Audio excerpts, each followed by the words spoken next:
oportunidad de presentar a François Vallée. François es doctor en filosofía. Justamente, bueno, él dejó de estar conocido de muchos de ustedes porque ha trabajado en la Universidad Católica largos años y más bien se fue a Francia, migró, se repatrió por motivos de su doctorado, pero siempre anda evaluando una próxima repatriación. Ya tiene ya 2 patrias a estas alturas, ¿no? Y bueno, François es un especialista en responsabilidad social universitaria.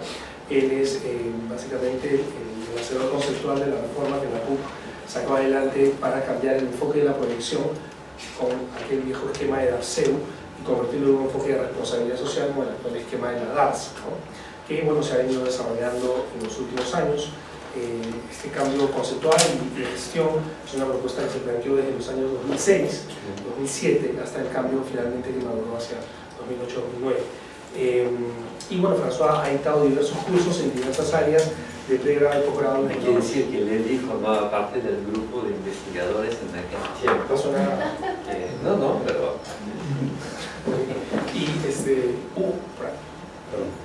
Y bueno, François además se desempeña también como consultor en estos temas en otras universidades. Ahora nos va a hacer una presentación que tiene que ver también con sus estudios de doctorado. Él ha hecho un estudio de doctorado sobre el concepto de responsabilidad social organizacional, que es una forma de ampliar el concepto más clásico, digamos, tirado estrictamente a la empresa, ¿no? Y ahora vamos a presentar un panorama histórico del asunto, ya François lo va a poder comentar. Lo que estábamos proponiendo es que Karina, que también se encarga de los cursos de responsabilidad y tanto obligatorios como electivos, nos apoya al inicio con unas preguntas y luego abrimos la cancha para conversar. Bueno, muchas gracias, la verdad, de invitarme. Compadezco con ustedes, que es un tiempo difícil del semestre académico, así que más agradecimiento todavía. He decidido compactar realmente la presentación porque a mí, como soy filósofo, si me dan la palabra sobre responsabilidad social, hago 2 horas, pero lo puse así en qué estamos y he sacado la parte RSU, universidad, para concentrarnos en el concepto mismo, porque los desplazamientos y las peleas actuales en Europa occidental, ¿no? y Estados Unidos sobre responsabilidad social son interesantes para ver hacia dónde va, quién jala para atrás, quién jala para adelante y cómo se proyecta la cosa, ¿no? Y bueno, lo que les voy a presentar viene un poco de este libro, por una verdadera responsabilidad social, que fue publicado justo al final del año pasado por la Presse Universitaire de France, ¿no? Prensa universitaria de Francia. Tiene la mala suerte de ser un libro en francés, ¿no? Me lo han traducido en la Autónoma de Nuevo León, en México, pero la traducción es muy mal. Entonces yo ahorita estoy retraduciendo la traducción y latinizando un poco el libro que está más dirigido para un público francés, y es, si no, que apagar el libro también,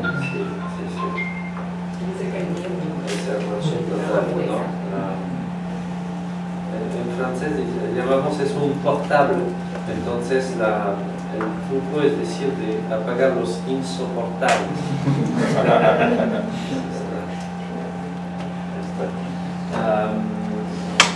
Y bueno, en este trabajo, que es un libro que no es realmente mi tesis de doctorado, sino me pidieron no publicar mi tesis, sino hacer otro trabajo en base a la tesis, cosa que es un dolor de cabeza profundo, pero lo logré hacer en 200 y pico páginas. Y ahí mi trabajo, como soy filósofo de formación, bueno, he trabajado en Centrum, el tema de la filosofía y la gestión es un tema que he trabajado mucho, pero en los últimos años me di cuenta al hacer mi doctorado sobre responsabilidad social en filosofía, pero como el relator de mi tesis era un profesor de gestión de mérito de París 8, ¿no? Entonces era ya una tesis que tenía de chacaruna, como se los llama, de hombre puente, ¿no?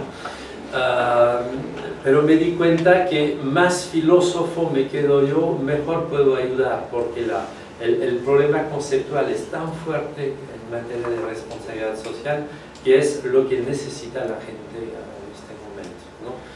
Y por ejemplo, el año pasado también fui invitado en Estrasburgo para un congreso, eran juristas, eran puros juristas, y el tema era responsabilidad social. Obviamente el concepto de responsabilidad es un concepto central de la teoría jurídica, y los juristas están con esta cosa y cómo se come eso, ¿no? Porque una responsabilidad que es social, socializada, por definición ya no es personal, entonces no puedo imputar y cargar del peso de la ley a una organización específica o una persona específica, ¿no? Entonces, ¿cómo hago para una responsabilidad social, para responsabilizar, ¿no? Son temas de mucha importancia en este momento en Francia, y quiero aportar un poco este aire acá. Sigo recibiendo las revistas peruanas de responsabilidad social empresarial.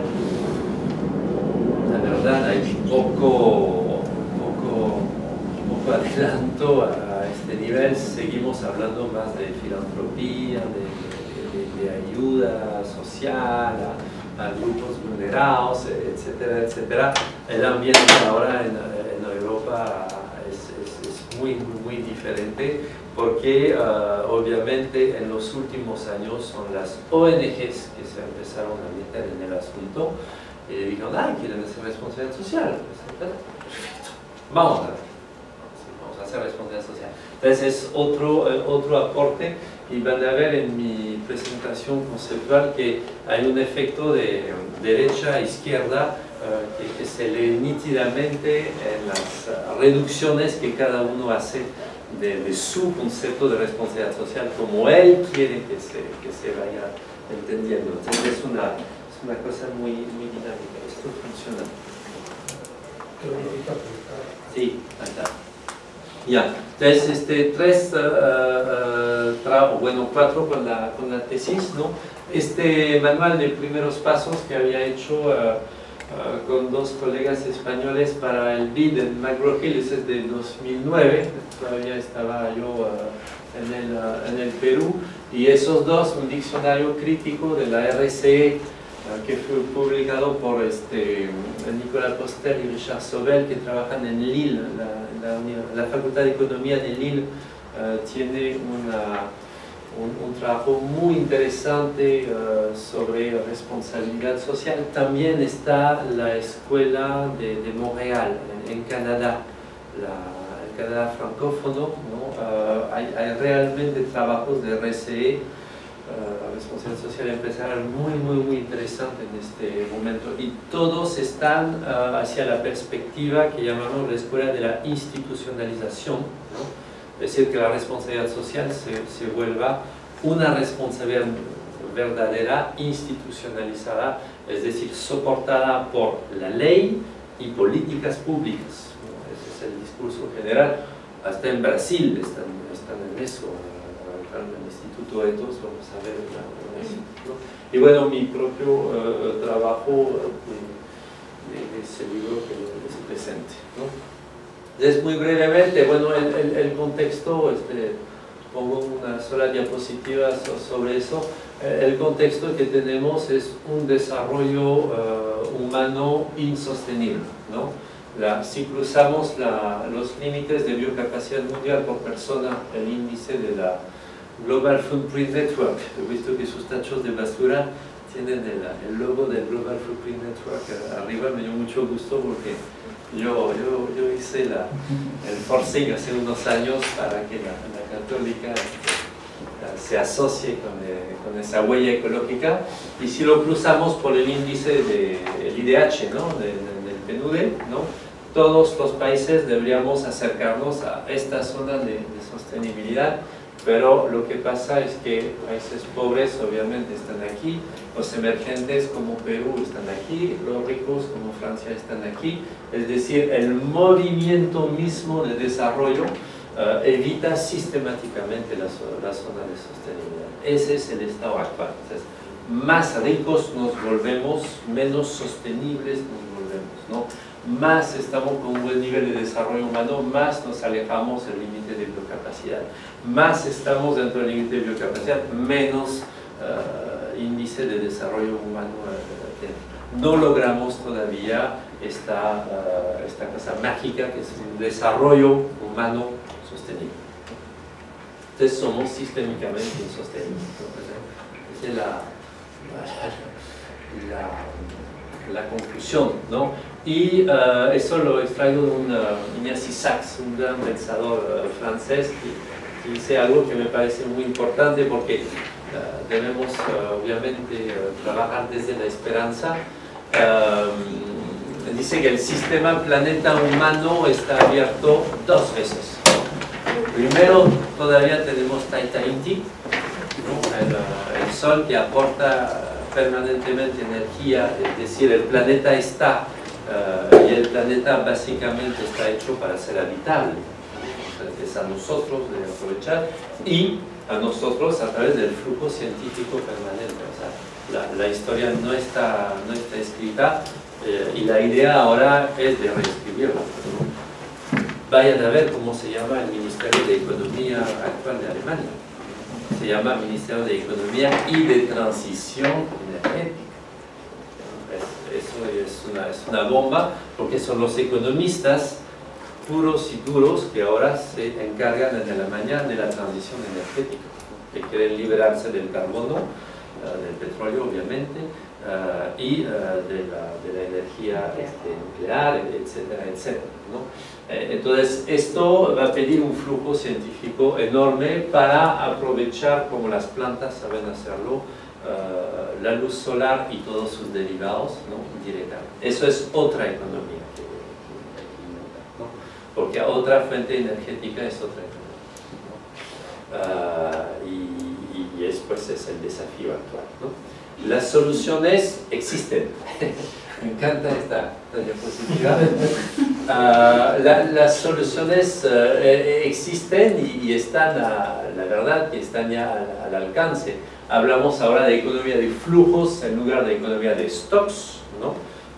Estamos en los stocks petroleros ahora como base de la economía. ¿Cómo pasar a una economía de flujos, ¿no? Sabiendo que uno cuando utiliza un flujo siempre utiliza el flujo en el presente, es decir, el flujo de hoy, el sol de hoy, el viento de hoy, el agua de hoy, ¿no? Desde luego no le quito nada a la generación siguiente cuando uso el flujo, pero si uso un stock, por definición, el litro de petróleo que saco de la tierra lo quito para siempre a la generación futura. Entonces, ellos no tendrán eso, ¿no? Entonces, obviamente, ese es un tema muy raro. El otro tema, y ahí sí, no traje el libro, pero de repente lo traje, pero acaba de salir otro libro, no. Pero es el gran tema de la economía circular, ¿no? Hoy en día hay muchos trabajos sobre este tema de circularizar la economía, ¿no? Entonces las cadenas de valor, ¿no? Hacerlas al revés para que extraigamos lo menos posible del planeta Tierra, ¿no? Para producir, y todo lo que ya está producido que sirva para seguir produciendo otras cosas, ¿no? Entonces, una organización de la mentalidad empresarial radicalmente diferente, ¿no? Comparado, por ejemplo, ecoconcepción permanente. Para hacer esa CIA, prever en su misma concepción hasta el último tornillo la vida futura del tornillo cuando esta silla habrá desaparecido. Entonces, ¿cómo lo vamos a producir desde el inicio para que, cradle to cradle, ¿no? Para que vaya de cuna a cuna a servir para otra cosa? Eso es el tema de moda en este momento, y la economía de funcionalidad supera la obsolescencia programada a fin de que la empresa deje de vender productos a un consumidor final propietario del producto porque eso nos conduce a una lógica de vender y vender y vender y vender más para acumular obviamente las ganancias, ¿no? A una noción de funcionalidad, de alquilar, alquilar de la función, ¿no? Entonces, mi lavarropa en la casa, si la empresa me lo alquila, yo le pago mensualmente, qué sé yo, 5 soles para la función lavarropa, ¿no? Y obviamente el interés de la empresa es que la máquina que me mete en mi casa, que no me pertenece, funcione muy bien, dure 30 años, sea fácilmente arreglable, y otra vez con la misma lógica de economía circular, que las piezas de la vieja máquina sirvan para ser nuevas, es decir, maximizar los beneficios como siempre, pero no a costa de la naturaleza y a costa del cliente, sino a costa de la inteligencia para que las cosas se den en un flujo permanente de uso circular, ¿no? Esa es la economía de funcionalidad. Esas tres economías obviamente son el tema de hoy, pero no se enseña eso en la universidad. O sea, vayan a ver los manuales de gestión empresarial, de economía, etc. Estamos realmente a nivel universitario, y no solamente en América Latina, ¿no? O sea, también en Europa y en Estados Unidos, estamos muy atrasados con el desafío actual que se nos presenta. Hay temas geopolíticos muy importantes detrás, ¿no? Esta cosa del gas ruso que pasa por Ucrania, etc. Pueden decir que en Europa estamos desesperados, es decir, ¿cómo salimos del gas y del petróleo? El tema de la energía eólica, solar, biomasa y todos los flujos posibles de imaginar es un tema quizás de supervivencia geopolítica dentro de los años que vienen. O sea, no estamos hablando de cosas menores, ¿no? Y en la universidad estamos un poco nosotros atrasados en eso. Entonces, bueno, me presento ahí en un solo cuadro mi marco teórico, que es de decir que, bueno, primero la responsabilidad social tiene que ser enmarcada en una teoría ética, porque es un concepto ético, el concepto de responsabilidad, que obviamente viene del concepto de deber, ¿no? Pero en una ética clásica, ¿no? Una ética de la virtud, una ética dedicada a la persona y los buenos actos de la persona, obviamente nunca vamos a encontrar el concepto de responsabilidad social. No está porque gerenciar los impactos de mis acciones, ¿qué significa esto? ¿Ser bueno poniendo mi papelito en el tacho de basura? ¿No? O sea, no hay relación directa entre mi virtud personal, ¿no? Y ese dolor ajeno o el mal propio del cual puedo estar yo consciente, y los temas de gobernanza internacional, impacto negativo, insostenibilidad sistémica, es otra cosa. Entonces la ética que tenemos que gerenciar es una ética en 3D, ¿no? 3 dimensiones a la vez, porque que no falte ninguna, y no se trata de decir ya se terminó con la virtud, pasemos a la sostenibilidad, ¿no? Siempre hay un tema de virtud, obviamente, y un tema de justicia, pero tenemos que manejar los 3 tipos de deberes a la vez. Es decir, obviamente los marcos de obligación son diferentes, ¿no? Porque los objetos del deber son diferentes. Acá son mis actos, ¿no? Acá son las leyes, y acá es el mundo en sentido fenomenológico, el sentido más amplio posible de la totalidad de las interacciones que existen entre todos nosotros, incluyendo las bacterias. Entonces es realmente todo. Y esto obviamente no se puede limitar a un Estado de Derecho nacional, tiene que llegarse a través de la gobernanza internacional que todavía no existe. Por eso, mientras no tenemos eso, el concepto de responsabilidad social, cada quien lo interpreta según su propio gusto.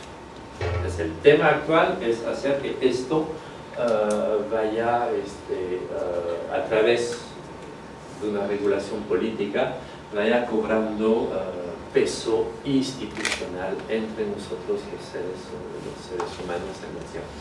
Y obviamente es ética, es decir, siempre es idealista, siempre es utópico y siempre obliga y emprende una nueva dirección, ¿no? Para los filósofos son deberes transgeneracionales acá, ¿no? Entonces ya no estoy con mi prójimo, no estoy tampoco entre nos en el presente, en la sociedad cara a cara, ¿no? Estoy conmigo, contigo y con todos los demás, ¿no? De hoy y de mañana. Y en mi tesis agregué pensando en los del pasado, porque éticamente hablando, los esfuerzos de nuestros antepasados para, por ejemplo, entregarnos este mundo de hoy, que es básicamente más humano que muchos que hemos conocido antes, donde la mitad de la población en Francia, a la mitad del siglo XVIII, en Francia, de 100 niños que nacían, 50 habían muerto a los 8 años de edad. Eso era la vida en Francia hace 2 siglos y medio, ¿no? Hoy día, de 100 niños que nacen, 100 sobreviven y la mitad se murió a los 85 años de edad. Estamos en otro mundo, ¿no? Bueno, eso es esfuerzo de las generaciones pasadas. Nos entregaron esto, ¿no? Hay una dirección ética muy clara, ¿no? Tú haz tu esfuerzo para entregar una vida más digna a la generación futura también. No te puedes quemar todo hoy, ¿no? Por eso es deberes transgeneracionales, ¿no? Tienen su particularidad. En fin, no tenemos tiempo de eso, pero... Entonces, esto, cómo va incidiendo sobre la evolución de la definición de responsabilidad social. Entonces, es muy nítido.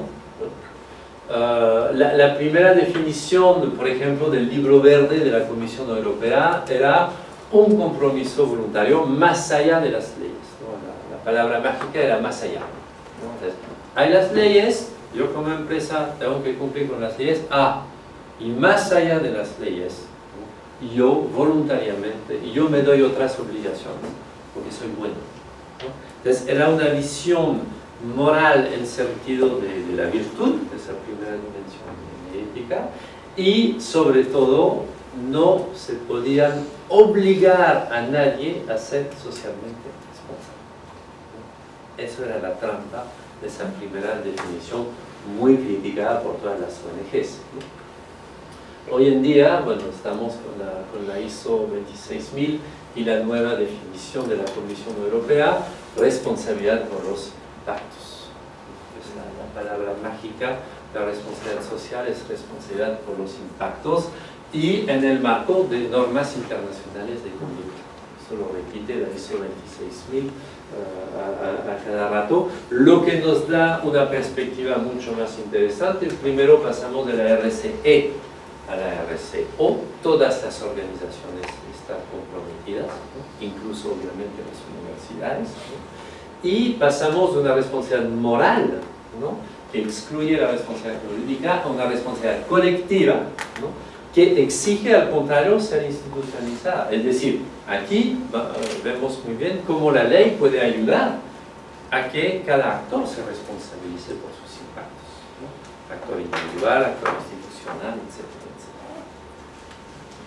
Eso se hizo en el lapso de los 10 años. Pero la misma definición ISO 26000, que podemos considerar como genial, responsabilización por los impactos, también es problemática, ¿no? ¿Por qué? Porque habla de una organización. Es decir, tiende a hacer pensar que cada organización tiene su responsabilidad social de ella, ¿no? Estamos todos en ese paradigma.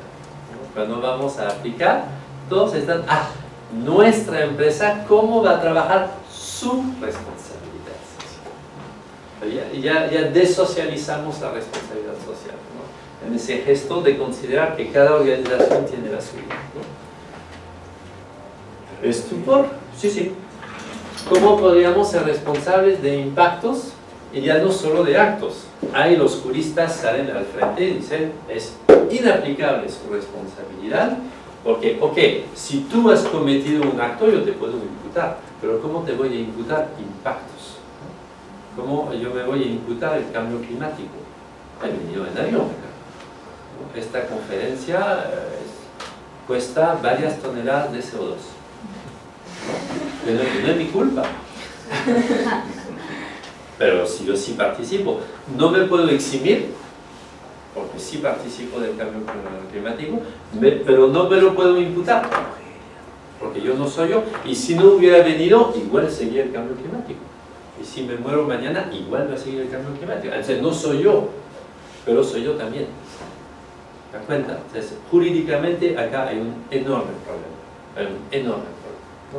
Que cada empresa reencuentra cuando dice, oiga, pero a mí no me van a pedir hacer responsabilidad social si mi competidor no lo hace. ¿No? Y también tiene razón. ¿No? Se equivocan y tienen razón a la vez, ¿no? Entonces, acá hay un estupor que hay que señalar, fue todo mi trabajo en la tesis. Una responsabilidad por impactos no es una responsabilidad por actos, entonces hay que pensar su concepto en sí.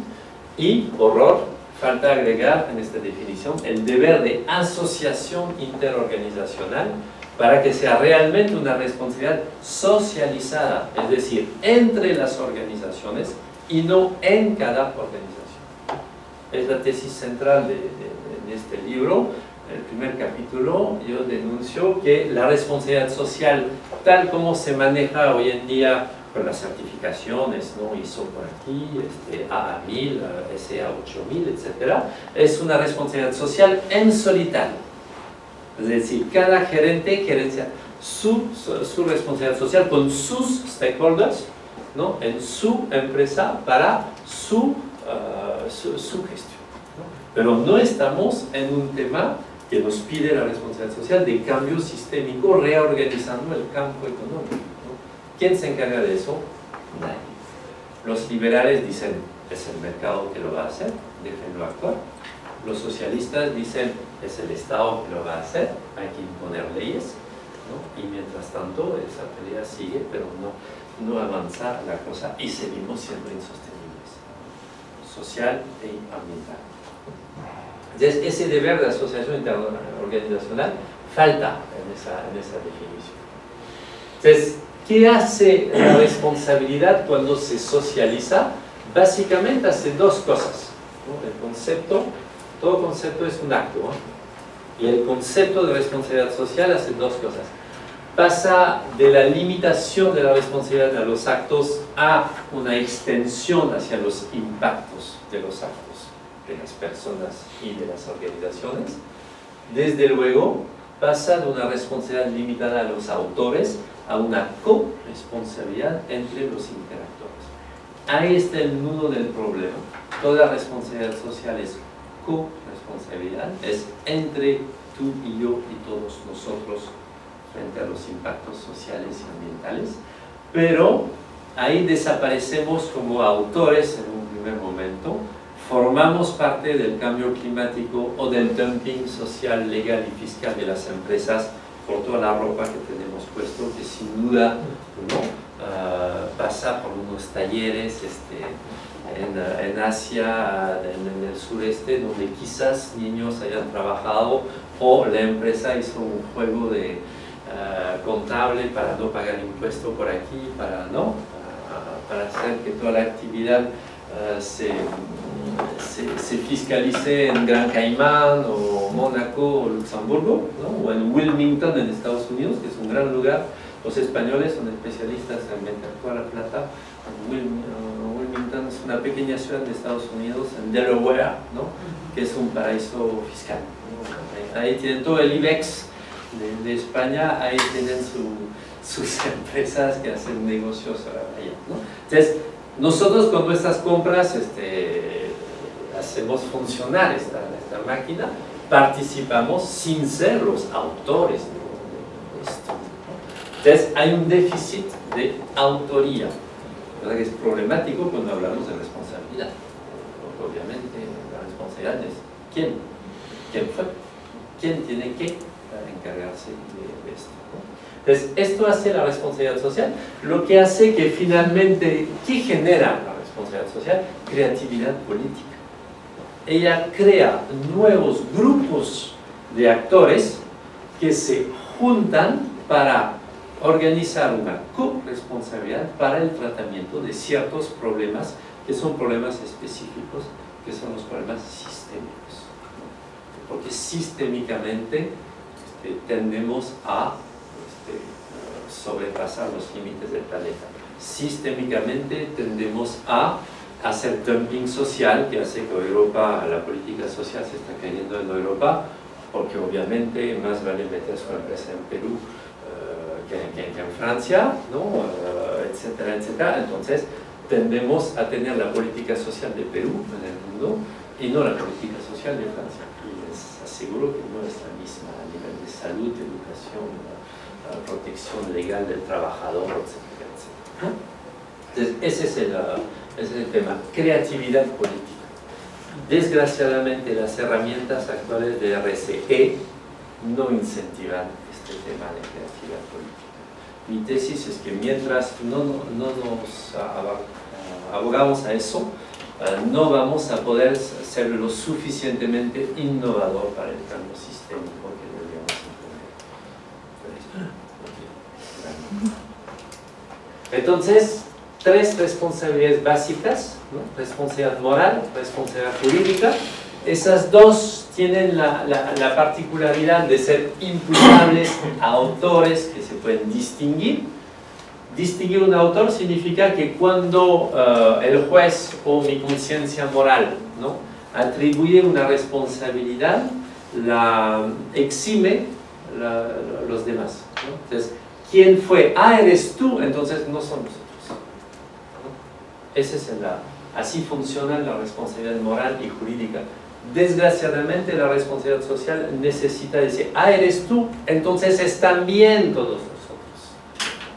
¿Se dan cuenta? Es una responsabilidad que funciona diferente, y esa corresponsabilidad por impactos entonces necesita encontrar su modo de ser institucionalizado.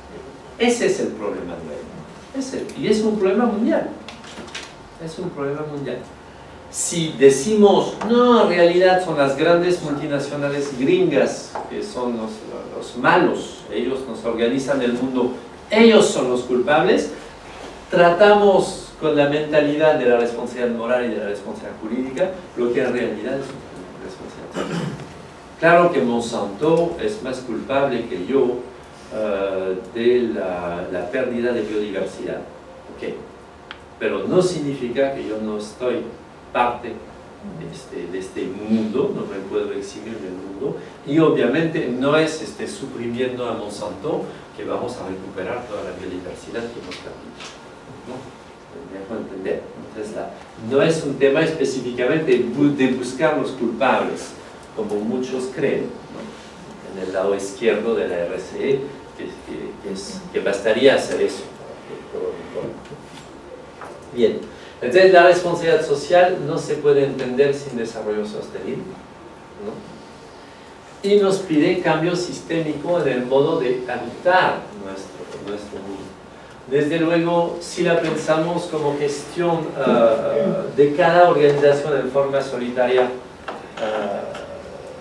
no vamos a resolver los problemas que resolver, y entonces, y eso es interesante pensarlo desde una facultad de gestión y alta dirección, hay un tema que debemos introducir en nuestros patrones de conducta mental y en nuestros planes de estudio, que es la gestión interorganizacional. Ya no la gestión organizacional, sino la gestión interorganizacional. Curiosamente, cuando presenté eso en Francia, me dijeron, pero hay un montón de gente que trabaja ahí, y la mano se levantaba y dice, yo soy gerente interorganizacional, porque yo trabajo en eso. Sí, claro, se hace, pero no se estudia, no se conceptualiza, no se teoriza, no hay una carrera, y pedimos a gritos este tipo de carreras, que es donde la gente sepa trabajar con el grupo de organizaciones para que las cosas se hagan. Porque la economía circular, si no se juntan las empresas para intercambiar información, recursos humanos, formación de personal, para circularizar los insumos en la cadena de valor, no se va a hacer nada. Ninguna empresa puede hacer economía circular por sí sola. Entonces, ningún gerente de una organización puede pretender hacer economía circular. Entonces, necesitamos absolutamente introducir esta nueva carrera, podemos decir, universitaria, ¿no? Es urgente acabar con el fairwashing. Seguimos básicamente en RSE, desgraciadamente, en el tema del fairwashing. Lo digo a través de un dibujo humorístico, ¿no? Pero lo dice subliminalmente muchos actores, ¿no? George Kell, el director del Pacto Global, nada menos, ¿no? Bueno, lo confesó en el 2012, ¿no? Gran movimiento la RSE, pero no es transformador todavía.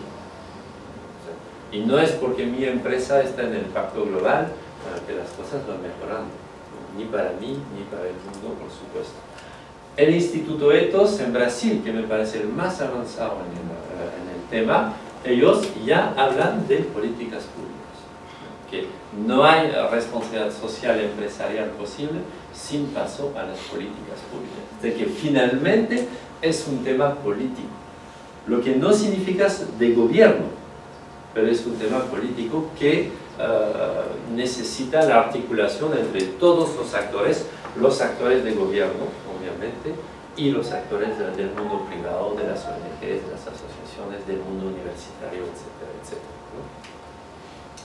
Entonces, acá, bueno, les he hecho una traducción de un pedazo de un texto que es interesante porque es una decisión de un comité interministerial en Francia de crear una plataforma nacional de RSE, ¿no? Que agrupa hoy en día todos los actores, todos los stakeholders, ¿no? Y la idea es esta, ¿no? Es decir, tratar la responsabilidad social y ambiental como dimensión transversal de la acción del gobierno. Eso es interesante, ¿no? La RSE, ¿se imaginan? Como acción transversal del gobierno. Acá había 15 ministros en esa reunión, 15 ministros, ¿no? de Estado. Trabajar desde la FD, ¿no? He ido a ver su trabajo, es muy interesante. La Agencia Francesa de Desarrollo es como el BID en América Latina, ¿no? Es el BID de Francia, si quieren, es el Banco de Desarrollo que trabaja básicamente, obviamente, en África francófona, etcétera, etcétera, ¿no? Incluyendo rubro interno y rubro externo de su trabajo, ¿no? Asimismo, lanzar una concertación para una mejor responsabilidad de las empresas multinacionales, de los inversionistas, ese es un tema central, ¿no? Entonces, crear y encargar una plataforma nacional de RSE, ¿no? Y finalmente Francia sostiene un refuerzo de las exigencias socioambientales en el proceso de contratación de las compras públicas. Ese es el tema de moda en Europa, ¿no? El primer actor que debe dar el ejemplo es el Estado, porque en cada Estado el primer comprador es el Estado, ¿no? Entonces, si las reglas del Estado son socialmente responsables, pues esa es una señal para la totalidad del mercado, ¿no? Y obviamente eso se hace en materia de instituciones financieras internacionales. O sea, el blanco de la política exterior de Europa en este momento es la supresión de los paraísos fiscales, ¿no? Sabiendo que ese es el cuello de botella que hace que nada se mueve en este momento, ¿no? Por la evasión fiscal y por la optimización fiscal, como se dice en los cursos de management, ¿no? Pero esto obviamente cuesta mucho, ¿no? Y bueno, la discusión está alrededor también del trabajo de este señor John Ruggie, representante especial de la ONU por las cuestiones de derechos humanos, ¿no? Y sus principios rectores sobre empresas y derechos humanos, que es un gran texto. Es un gran texto. Fue presentado en 2011 y ahora todo el trabajo de lobby pro responsabilidad social va hacia su institucionalización como norma internacional. Y el concepto clave es la debida diligencia de las empresas en materia de derechos humanos. Es decir, en caso de que en la cadena de proveedores, ¿no?, haya un solo problema de derechos humanos no respetado, ¿no? Atacar la casa madre que benefició y que compró el trabajo de ese proveedor, ¿no? Y que ella tenga delante la ley, delante de jueces, de poder comprobar que ha tenido la debida diligencia para hacer todo lo que era posible para evitar este problema de derechos humanos. Porque, ojo, estamos en casos de que la empresa no ha hecho nada. Cuando una multinacional inglesa o francesa, ¿no?, compra un producto hecho por niños en la India, obviamente esa empresa no contrata a niños. Entonces, legalmente no ha hecho nada. Pero económicamente, obviamente, ese taller en la India vende su producto a la multinacional. Entonces, a la vez no se puede legalmente y a la vez se debe éticamente. Entonces, ese es el concepto. Obviamente, no hay responsabilidad social que valga sin coacción jurídica. Es decir, que en las tres responsabilidades que les he presentado, tiene que haber institucionalización de la responsabilidad social a través de la ley. Pero como la ley nacional cubre solamente el territorio nacional, nadie se quiere meter. Porque si un país tiene una ley demasiado rigurosa, ¿dónde se van las empresas? En cualquier otro país. Y ahí el dumping fiscal, legal y social prosigue. Es decir, si hacemos demasiado en Europa Occidental, en este momento hay una desindustrialización de Europa Occidental. Por el mismo tema de las normas medioambientales, les aseguro que quizás ciertos edificios que se están construyendo en la Católica no serían posible construirlo en un campus en Francia por tal y cual. Y eso es fastidio permanente. Pero los empresarios dicen, quiten nuestras leyes.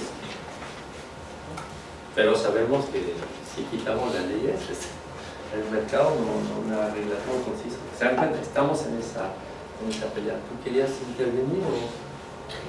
Cuando termine, sí. No, cuando termine, sí. No. Ya. Entonces, dentro de ese texto de John Ruggie, bueno, los principios fundamentales es ¿no? El respeto a los derechos humanos por parte de las empresas, consecuencias negativas sobre los derechos humanos. O sea, estamos hablando de impactos, ¿no? Tema de consecuencias negativas, ¿no?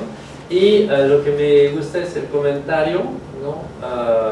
Que se trata de una norma de conducta mundial a todas las empresas, ojo, no solamente las multinacionales, todas las empresas, y existe con independencia de la capacidad y voluntad de los estados de cumplir sus propias obligaciones, no reduce esas obligaciones.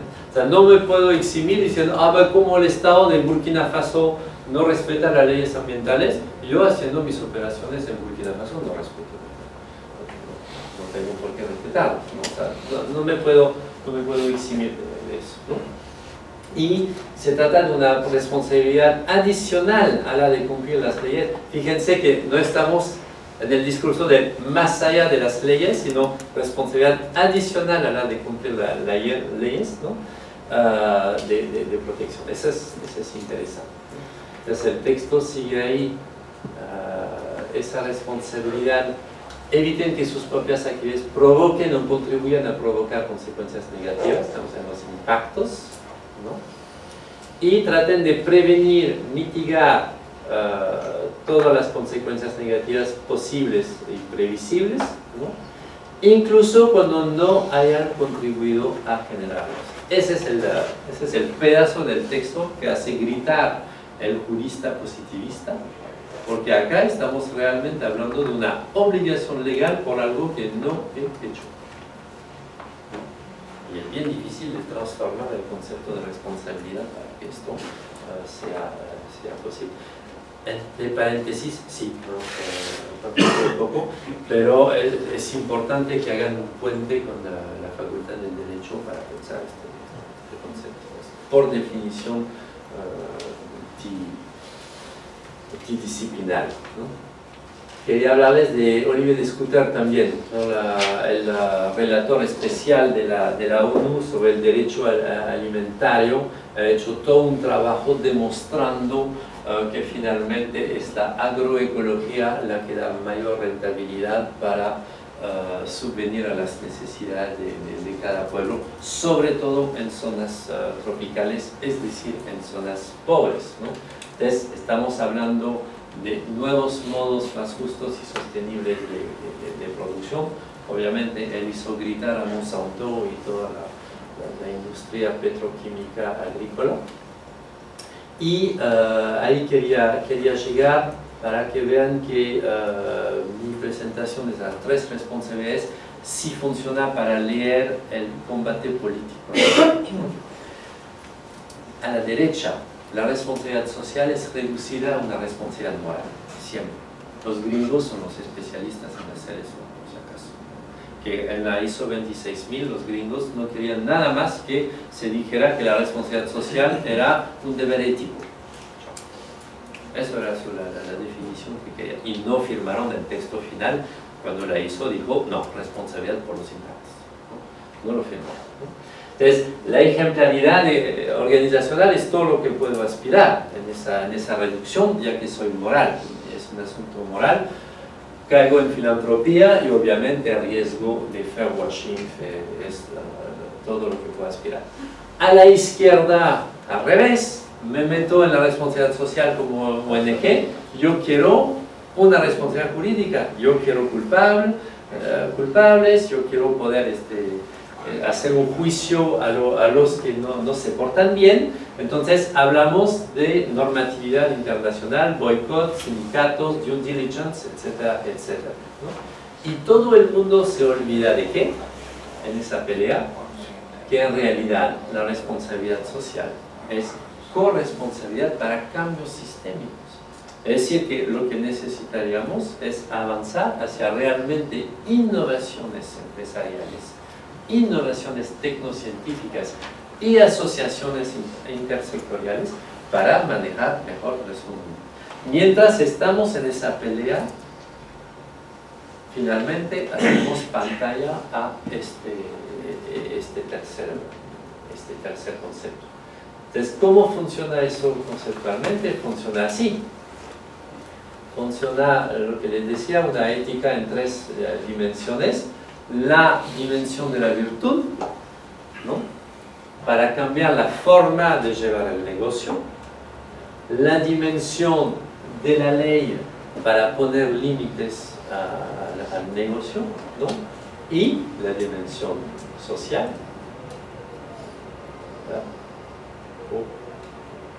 Ahí está. Uy, un problema entre Mac y PC, ¿no? La dimensión social de creatividad política y científica para progresar hacia otros negocios, ¿no? Eso es la idea. Y ahí las universidades, nuestras universidades, juegan un papel central. La RSU no es un apéndice del tema de la responsabilidad social. Para mí es el tema central, porque ¿dónde vamos a formar esa gente que van a trabajar en otras empresas para funcionar de otro modo, si no es en la universidad? Si no es en la universidad. Entonces es un poco la idea. Entonces, estamos en una encrucijada actualmente entre 3 modelos de RSE, los que quieren que siga siendo voluntarismo moral, los que quieren hablar del business case, ¿no? De la integración rentable, el gana-gana, ¿no? O sea, ahí está Porter, Kramer y toda la mancha. Desgraciadamente, no todos los negocios se prestan en un gana-gana, y no todo el tiempo, ¿no? Y eso el mercado, si el mercado condujera al gana-gana, yo sería un ultraliberal. Dejemos el mercado actual. Desgraciadamente no estamos así, ¿no? Y esa corresponsabilidad mutua. Entonces acá las ventajas están para la empresa en los 2 primeros, por eso se meten mucho en esos temas. Pero para la sociedad más bien tenemos desventajas.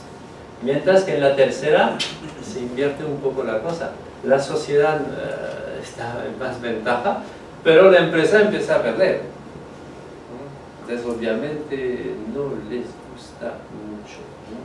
Y en los lobby anti-institucionalización de la responsabilidad social que encontramos las grandes empresas. Entonces curiosamente ellos empiezan a estar en contra de la RSE que tanto promovieron en la década pasada. ¿Por qué? Porque ya vieron que otros actores se meten aquí y que se les escapa el tema de su pequeña filantropía, fairwashing, etcétera, etcétera, ¿no? Entonces estamos en este momento de evolución. Aquí terminó, ¿no? Un poquito más, pero este cuadro es más sintético. Bueno, el tema es muy complejo y cambia todo el tiempo, ¿eh? Entonces no es fácil, pero al mismo tiempo es apasionante porque podemos seguir meses tras meses la evolución, la evolución del tema. Gracias. ¿No?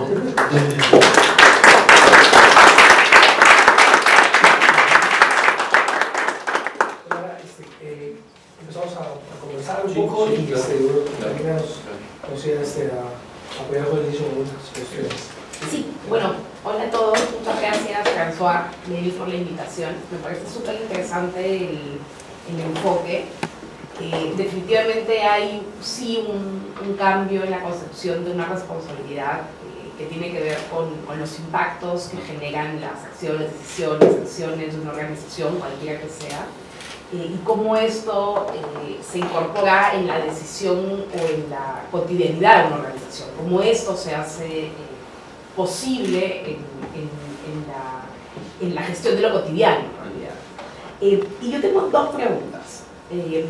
La primera es, en algún momento en la presentación, es como que se necesitará un ser humano distinto.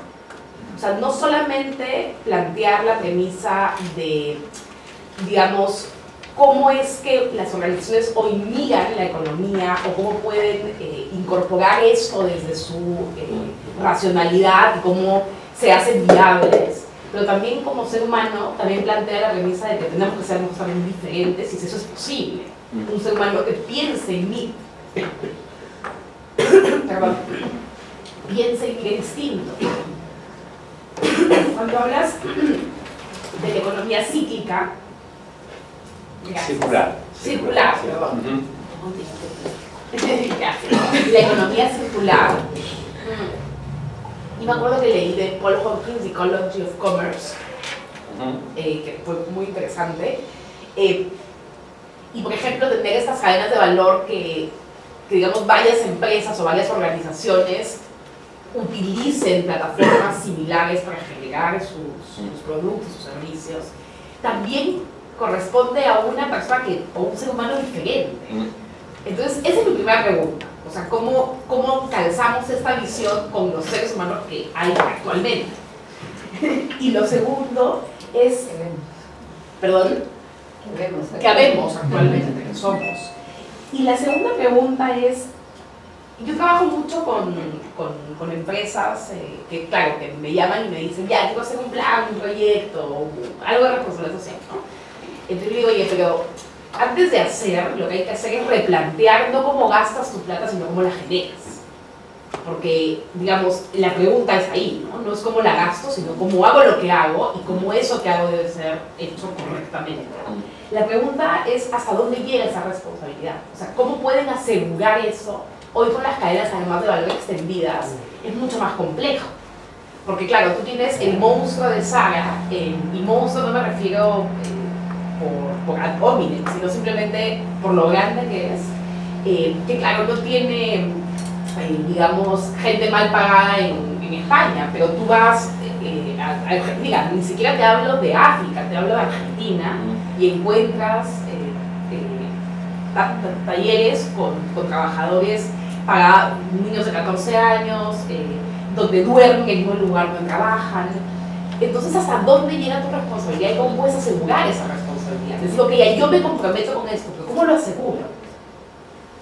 ¿Hasta dónde llega mi responsabilidad? Hasta donde yo. porque yo pues lo que ya, yo pongo auditorías, yo inclusive voy a respetar la normativa internacional de comportamiento, ahí donde la ley sea, digamos, sea flexible. ¿Y hasta dónde llega tu responsabilidad igual? Bueno, sobre la segunda pregunta, que es típicamente una pregunta de filósofo, ¿hasta dónde va? No, pero ¿hasta dónde va la responsabilidad? La ética te dice siempre al infinito. Gracias. ¿No? Es Emmanuel Levinas, ¿no? El gran filósofo de la responsabilidad, que dice: yo soy responsable de todo el tiempo. Y yo más que cualquiera. ¿Y eso cómo se lo explicas, por ejemplo, a un empresario que te dice, ya, ¿y cómo yo, o sea, digamos, cómo perdivizo este responsable? ¿Cómo eso no me llama no actuar? Exactamente. Es lo mismo, y ahí la ética obviamente es demasiado dura y no se encarga de la intendencia, claro, de la gestión. O sea, te da la obligación y después arréglatelas, ¿no? Y nosotros debemos pensar cómo lo pasamos esto a un mundo real, con gente real, ¿no? Y problemas, ¿no?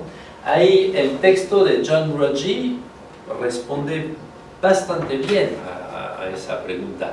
La due diligence, ¿no? la debida diligencia, ¿no? Lo que ella te exige como empresario, no es obviamente de controlar todo el mundo y todo lo que pasa en todos tu cadena de proveedores, ¿no? Pero de demostrar que tú, en tu modo de gestionar tu empresa, has tomado todas las medidas posibles a tu alcance para que esto no suceda. Y en el caso de que suceda, ¿no? puedas reparar el hecho, por ejemplo, estos temas de Bangladesh, ¿no? de Pakistán, etc.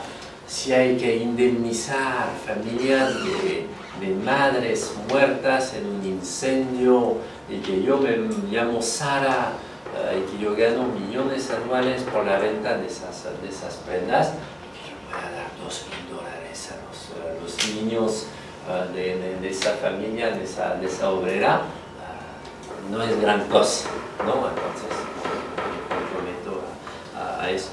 Ahí está justamente la pelea hoy en día, es asumir que efectivamente hay una responsabilidad por cosas que no has hecho, es decir, por tus impactos que no son tus actos, y que esta responsabilidad la podemos institucionalizar. Obviamente vamos a pelear hasta dónde, hasta aquí, hasta allá, ¿verdad? O sea, después abandonamos el tema a los juristas, ¿no? Para encontrar pero hemos desplazado lo que trataba de expresar, ¿no? Hemos desplazado la línea de la responsabilidad desde mis puros actos. Yo como empresa estoy limpiecito, pago mis impuestos, mis empleados están en Great Place to Work, todo va bien, hasta la cadena de valor. Esa es la responsabilidad ampliada. Si quieres, la responsabilidad social es ampliada. Y, otra vez, la ética te dice ampliada hasta el final. La gestión política te dice, bueno, vamos a dar un paso adelante, después veremos a dar otro, y veremos si ahí está toda la negociación política permanente, ¿no? Sobre la primera pregunta, que es magnífica, es la pregunta, ¿no? Ese ser humano distinto, yo diría, a la vez, no nos engañemos, no estoy hablando de un mundo utópico, porque eso es nuestro mundo, nuestros problemas actuales, y los tenemos que arreglar nosotros tal como somos. Entonces no hay que inventarse en una ética 3D, no hay que inventarse otro ser más angélico, no, esa es la ética de la virtud. La ética de la virtud te pide pulcritud intencional para que tu acto sea definido como moral.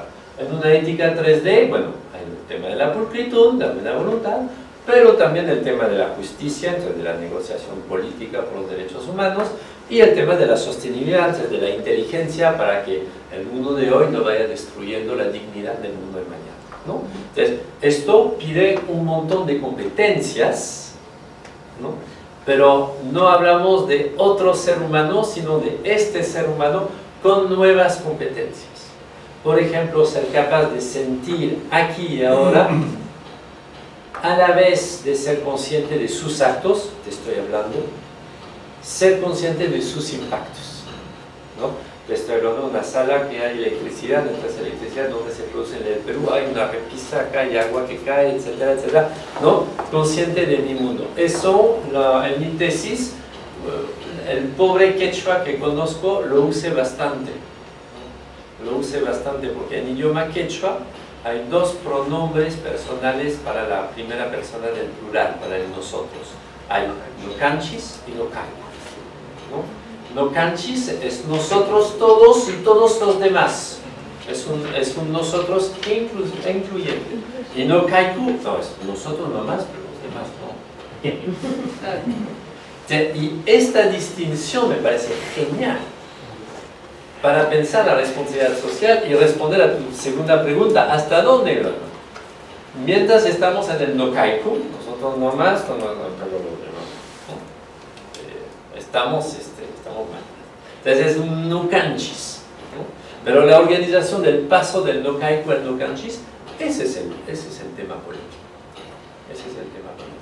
Actualmente lo que necesitamos son normas internacionales que permitan hacer un juicio a una empresa inglesa o alemana por algo que sucede en el Perú o en Argentina. Eso es. Una vez que tendremos eso, ya, vamos a poder hablar de otro modo. Si se fijan por las grandes consultoras empresariales, dentro de su anticipación de riesgos a futuro, como ellas dicen, está el tema legal. Está el tema legal. Y ellos te dicen, oh, por si acaso, ponte bien a nivel de responsabilidad social y ambiental, porque tu riesgo a futuro es que tengan que vértela con una legalidad mucho más dura que la actual. Entonces tú anticipa, etcétera, etcétera. Más vale ser anticipador, lo verdad. Bueno, son también empujes culturales hacia este nuevo ser. Pero yo he buscado mucho con los mexicanos esa competencia del egresado universitario, que sería la competencia de responsabilidad social. Y creo que la mejor formulación, no la formulación exacta, pero la idea es esta, es tener un egresado en cualquier carrera que sepa tomar conciencia no solamente de sus actos, sino de sus impactos y criticar su propia pericia profesional desde los impactos negativos de su propia profesión. Eso me parece fundamental, ¿no? Que yo como profesionista, ya hecho en economía, en arte, en lo que fuera, yo pueda haber reflexionado durante mis estudios sobre los propios impactos negativos de mi profesión, sabiendo que siempre tiene, ¿no? Eso yo creo que es una pericia. Hay un nuevo tema también que se está dando, yo compré un libro en Francia hace poco, las competencias colectivas. Ustedes saben que todo el mundo estamos en enseñar por competencias ahora, ¿no? Bueno, las competencias que tenemos en mente son individuales finalmente.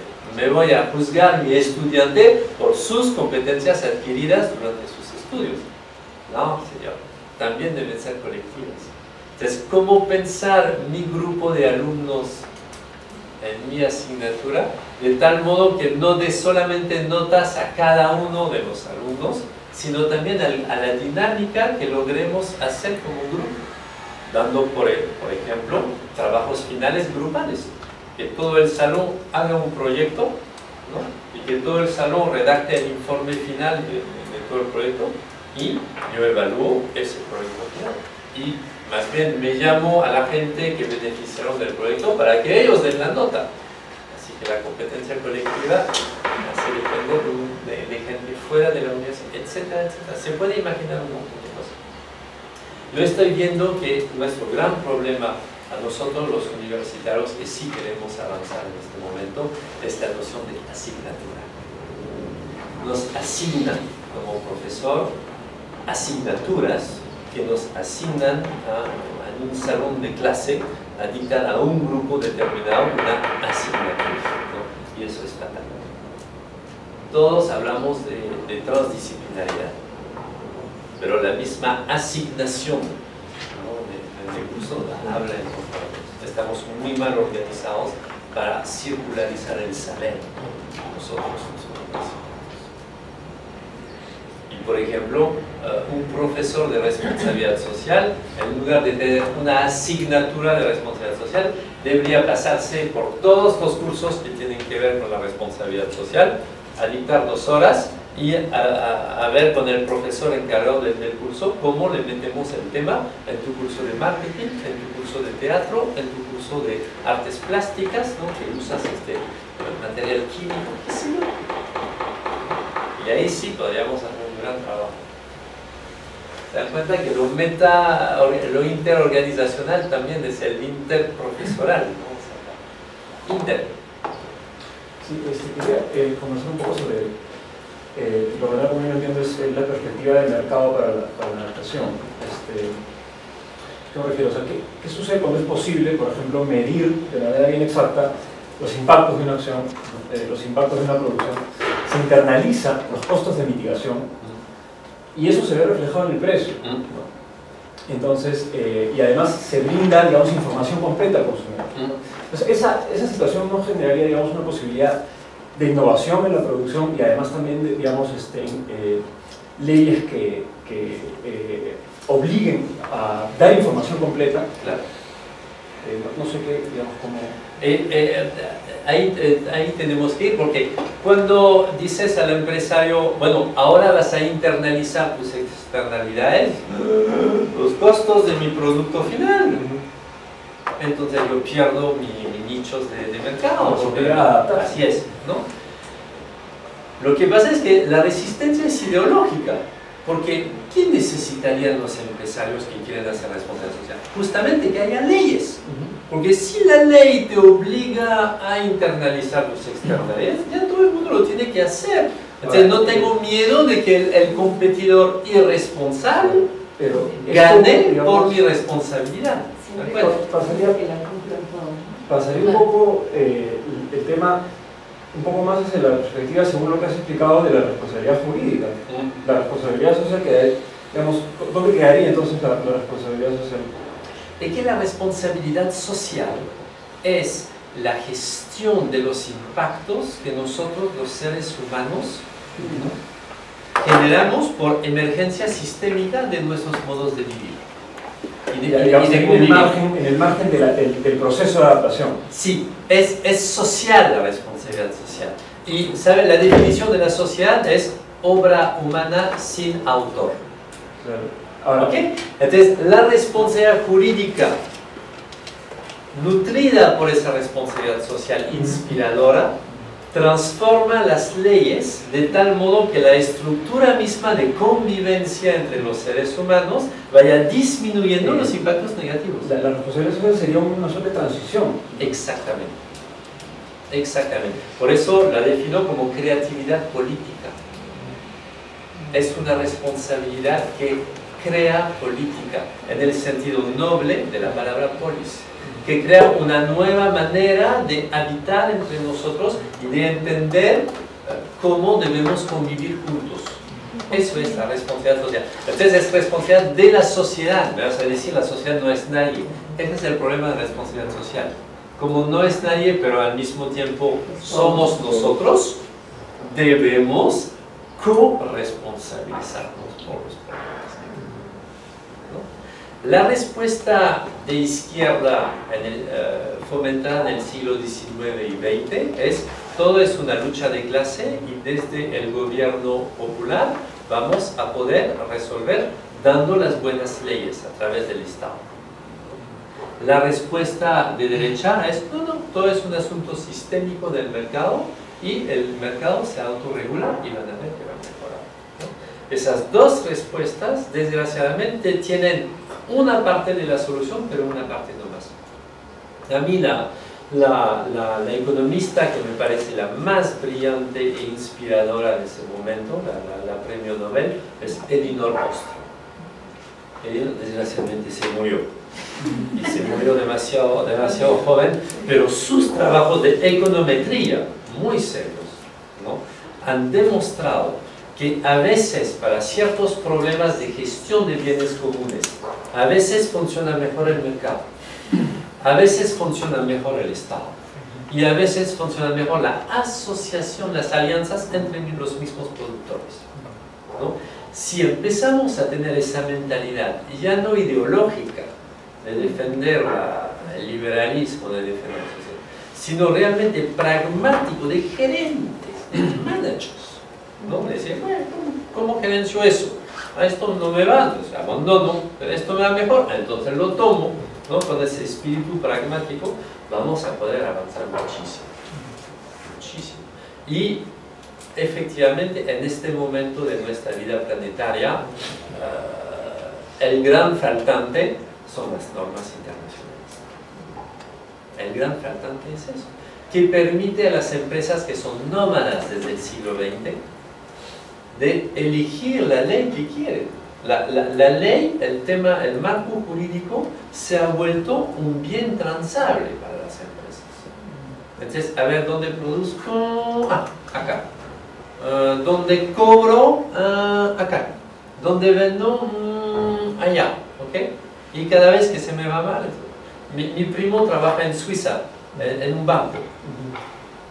Todos los clientes están saliendo de los bancos suizos, porque por presión de Estados Unidos ya no hay secreto bancario en Suiza. ¿Y a dónde se van las cuentas? ¿Regresan al país para pagar impuestos? No, señor, se van a Singapur.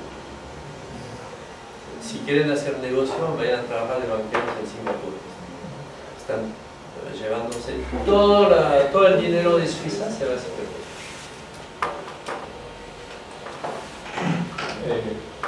Primero, muchísimas gracias.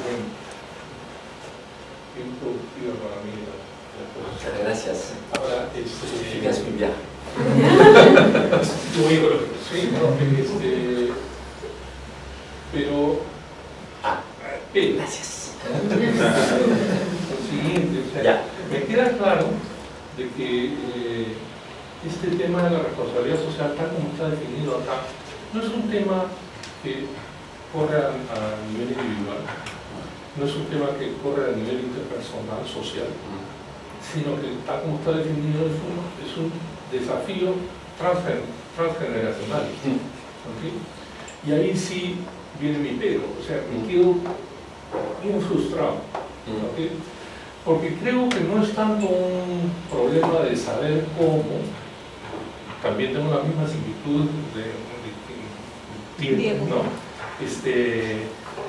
Pero al final creo de que como es efectivamente cómo operacionalizamos, cómo institucionalizamos el concepto de responsabilidad social, así definido, creo que efectivamente es un problema político, ¿no? Y cuando veo la experiencia, por ejemplo, en algo que no tampoco domino, pero es por ejemplo el tema del medio ambiente, veo que es bien frustrante, es muy seguido se habla de Burkina Faso, pero los grandes responsables que tienen un comportamiento moral bien cuestionable, que tienen unos patrones de consumo y de producción bien cuestionables, eso cuando se sientan a la mesa a niveles internacionales para tomar decisiones políticas transgeneracionales, sin ningún problema dicen, no firmo. Pero sí me siento contigo para que tú agarres, como tú eres el que tienes el mayor patrimonio de biodiversidad, para que tú te comprometas en tales cosas. ¿Por qué? Porque en estas cosas del medio ambiente pues hay bienes públicos, nadie necesariamente internaliza el costo de lo que el otro hace. Entonces me quedo muy frustrado, ¿no? Porque sí, efectivamente coincido de que es un tema político, pero también entiendo de que los que se sientan a la mesa por estas cuestiones de que se deben a sus respectivos electorados, sí, también entonces tienen que actuar frente de una determinada manera que no necesariamente los compromete a modificar el patrón de consumo, a modificar el patrón de producción, porque es un mercado donde estamos compitiendo unos con otros. Son muy pocos y a nivel europeo son los pocos que están haciendo eso, pero que han logrado intervenir en un segmento muy chiquitito que es para nada representativo. Yo no creo de que sea malo eso, al contrario, y va creciendo, y que tenemos crecientemente consumidores más conscientes. Pero pensado en estos términos, de acuerdo a la definición de responsabilidad social, no soy muy optimista. O sea, me quedo muy satisfechos por entender mejor lo fregados que estamos. Bueno, sí. Una acotación que quizás te va a dar un poquito más de margen de esperanza. Y yo soy kantiano, para mí la esperanza es un deber. Así es. No es un sentimiento que yo tengo, no, es un deber. Tú debes esperar. ¿No? En ambos sentidos del término en español, es interesante, ¿no? Y en cristiano también podemos ser. Sí. Decir que es un tema político no significa para nada que es un tema de los políticos. Es un tema político que no le pertenece a los políticos profesionales, elegidos, etcétera, electos, perdón, sino es un tema político, es decir, de todos nosotros, que formemos parte de ciudadanos que eligen a personas o que no formemos parte, ¿no? Eso es importante. Significa, por ejemplo, que una empresa, en su definición, en el meollo de su definición, estamos hablando de una organización política. Una empresa es una institución social que influye en el mundo, entonces es una organización política. En ese sentido, más del pragmatismo de Dewey, John Dewey, el público y sus problemas. Ese es un pequeño libro de John Dewey que les invito a leer. Ahí encontré el término responsabilidad social, ¿no? Y es un libro, si mal no recuerdo, de 1927. Es la ocurrencia, la más vieja que encontré del término responsabilidad social, ¿no?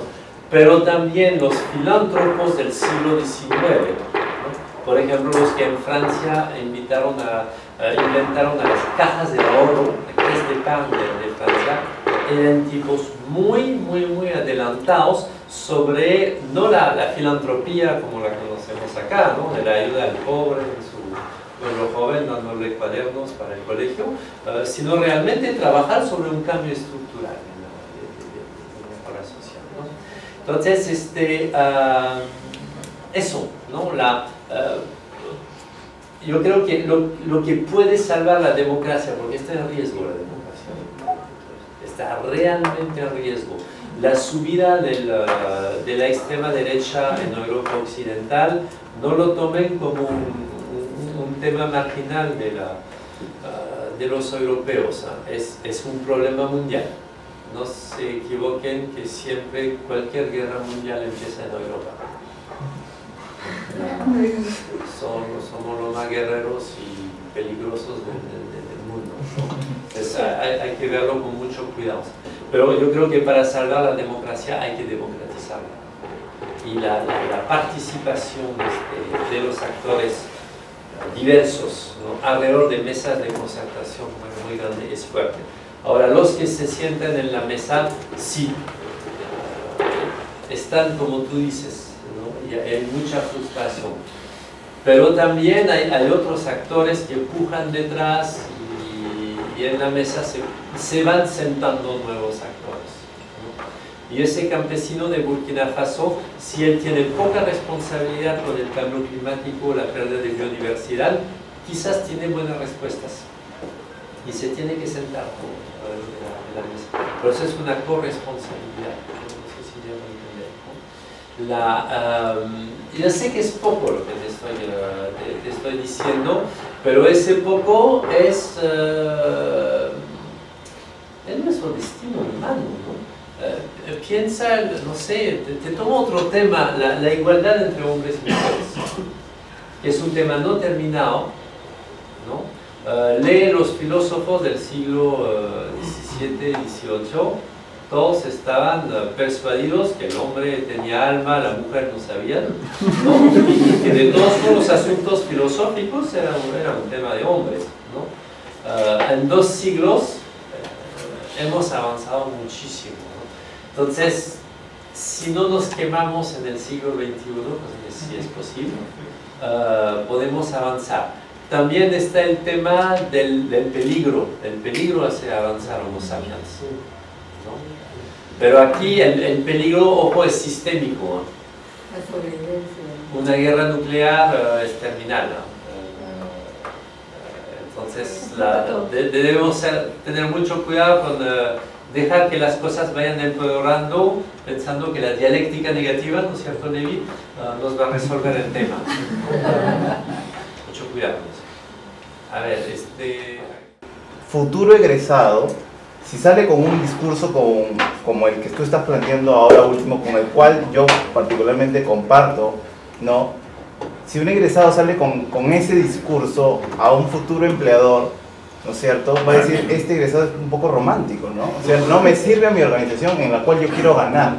Entonces, la pregunta que me nace es, ¿qué yo debo de hacer ahora que realmente quiero formar un alumno con esta competencia, pero que al mismo tiempo no va a converger con la sociedad actual de mercado súper rentable?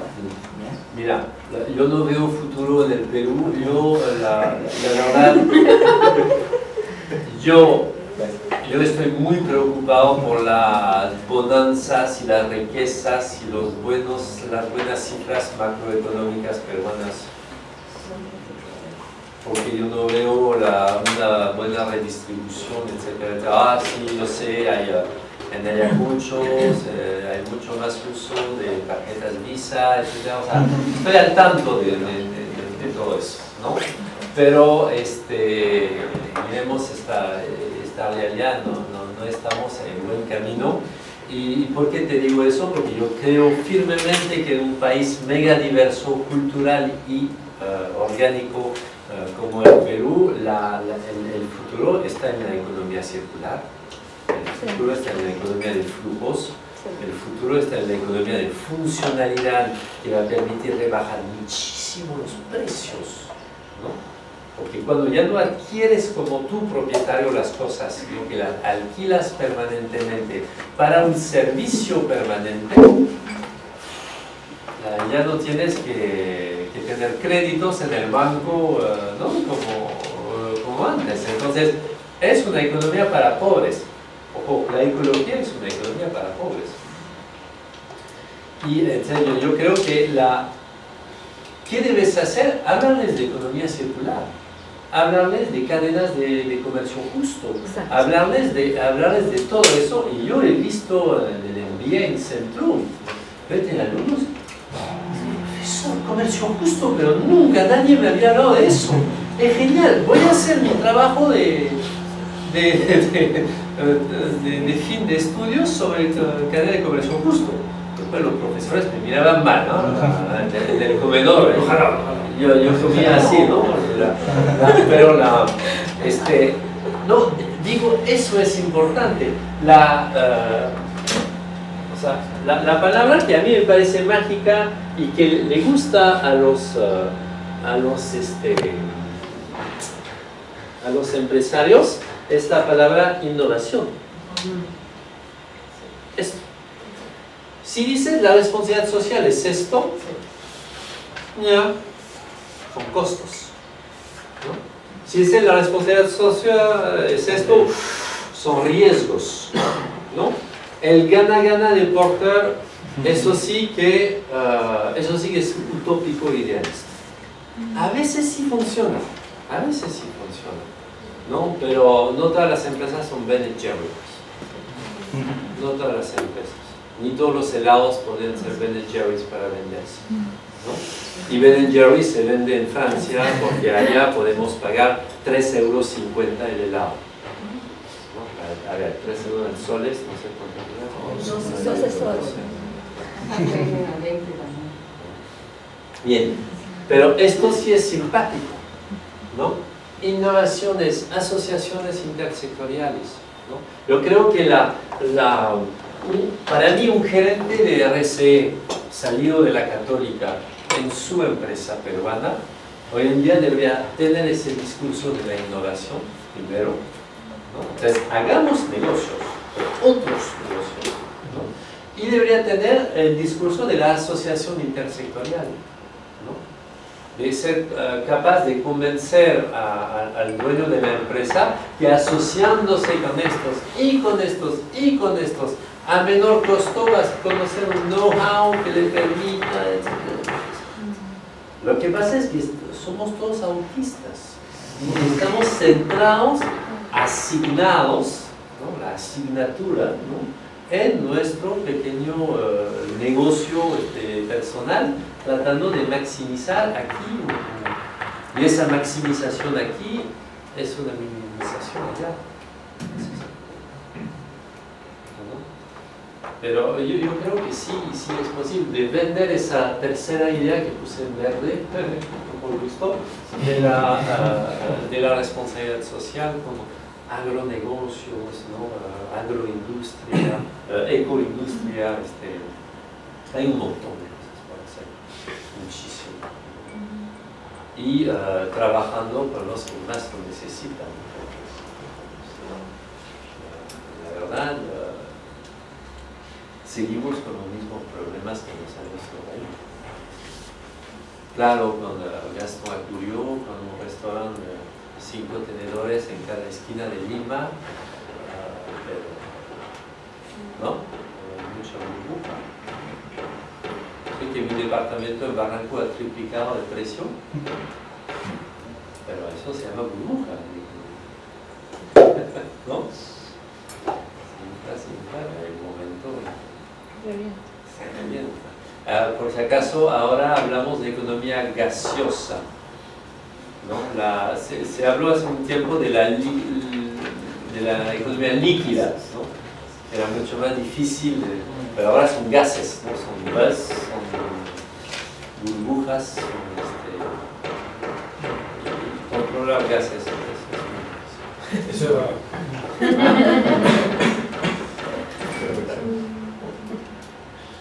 Sí, dime. Justo mi pregunta iba por ahí porque al comienzo mencionaste sobre, por ejemplo,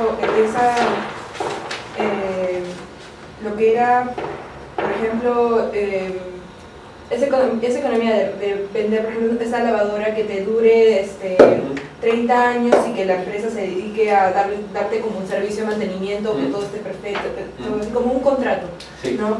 Eso me pareció increíblemente increíble, o sea, me dijo, es una buena oportunidad. El problema es cómo llegamos a la mente de estos dueños de las empresas. ¿Cómo podemos cambiar ese paradigma que ellos tienen más que nada para ganar? ¿Cómo podemos convencerlos para cuando se sienten en la mesa, cambiarles ese panorama para que sea mucho más sencillo negociar con ellos, para que vean esa posibilidad, porque ellos también son parte de este mundo, ¿no? ¿Cómo podemos cómo podemos transmitir esto? Creo que respondiste a la pregunta que me dijiste, que era una muy buena idea. O sea, una buena idea siempre encuentra su camino para... Es un buen negocio. Sí, Xerox está en eso. O sea, no es que no se haga esto, ¿no? Hay un montón de ejemplos de economía circular, de economía de funcionalidad, etcétera, etcétera. Xerox ya no vende la impresora a la empresa, sino que creo que hay que pensar un poco que no todo en la adaptación a la sostenibilidad son costos, ¿no? Más bien, sí, claro. Meter la idea un poco de que una buena parte de la adaptación a la sostenibilidad son beneficios. Exactamente, porque son otros negocios. Lo que pasa es que yo estaba desesperado en Centrum cuando veía que el máximo sueño de ciertos alumnos era entrar en la telefónica como para vender celulares, ¿no? Cosa que obviamente uno tiene que vender celulares también en el Perú, sabiendo que nunca se harán en el Perú, ¿no? Pero hay otros negocios que hay que hacer en el Perú, por Dios, con las riquezas que hay acá, ¿no? Que no sea ni minería ni pálida copia de lo que se hace afuera, ¿no? ¿Y dónde se va a fomentar ese espíritu emprendedor? ¿Sabes? Yo tengo recién 3 años acá en la universidad, ¿no? Enseñando en la Facultad de Gestión, pero a mí me sorprende más bien la cantidad de proyectos que tienen los chicos que tienen que ver con nichos de mercado específicos para tratar de vender productos para gente socialmente responsable, consumidores responsables, con tecnologías responsables. A mí más bien me parece que eso es un cambio esperanzador, ¿no? Porque tienen una imagen diferente de que es un negocio para el futuro. Ese es un cambio. Ahora, eso no cambia todavía el régimen legal internacional, que es donde se discute lo principal, pero hay un cambio de a poco, sí lo hay. El asunto es que la estructura del sistema social mundial cambie para que el responsable gane y que el irresponsable pierda. A partir de ese momento, todo se equilibra. Y ahí dejemos el mercado operar. Porque obviamente, buscando sus ganancias, uno se va a alinear. Pero por el momento es el contrario. Hacerlo y no perder. Asumiendo el mismo precio. Exactamente. ¿No? Pero el tema del precio no es todo el tema, pero es un tema muy importante. Es una información viral en el mercado. Es una información viral. Eso lo entendí a duras penas, pero lo entendí bien, ¿no? Pero justamente, si el mercado de por sí es un sistema absolutamente ciego, que puede pasar por cualquier estado, ¿no? del sistema, y el estado crisis es un estado del sistema, no importa, pero nosotros seres humanos no somos sistemas y podemos padecer, ¿no? Lo debemos obviamente regular, y esa regulación otra vez, ahí está la escuela de Montreal, ¿no? Les invito a leer los textos de responsabilidad social de la escuela de Montreal, que son muy buenos, es lo que llaman ellos la regulación híbrida. Una regulación híbrida es una idea de regulación que trabaja tanto por el lado de la ley jurídica, que obviamente regula, de la ley del mercado, que también obviamente regula, ¿no? Como por las asociaciones, las alianzas entre actores, ¿no? Que también regula, y la ética personal, que también regula, ya que nadie haría cualquier cosa en cualquier momento en esta sala. Entonces hay también una autorregulación ética. Entonces la regulación híbrida utiliza my law, mi ética, ¿no? El no law del mercado, que regula sistémicamente por feedbacks ciegos, ¿no? El hard law, que es la ley del Estado, y la soft law, que son las alianzas que decidimos hacer entre nosotros los actores, ¿no? Donde nos fiscalizamos mutuamente sobre los contratos que hemos decidido. Y son esas 4 regulaciones que hay que utilizar. Nuestro problema es que la ideología ultraliberal que impera en este momento todavía, y ahí está el asunto político que nos desespera, no, todo es mercado. Todo es mercado. Y eso ya, ellos mismos saben que es falso. Si no, están en los puestos de poder, y quien tiene el poder no lo quiere perder. Entonces, me parece que el discurso de la innovación es el discurso que el poderoso te va a aceptar más, ¿no? El buen negocio de la innovación, dando oportunidad de resolver los problemas que tenemos que resolver, que son enormes. ¿Listo? Bueno, para hablar.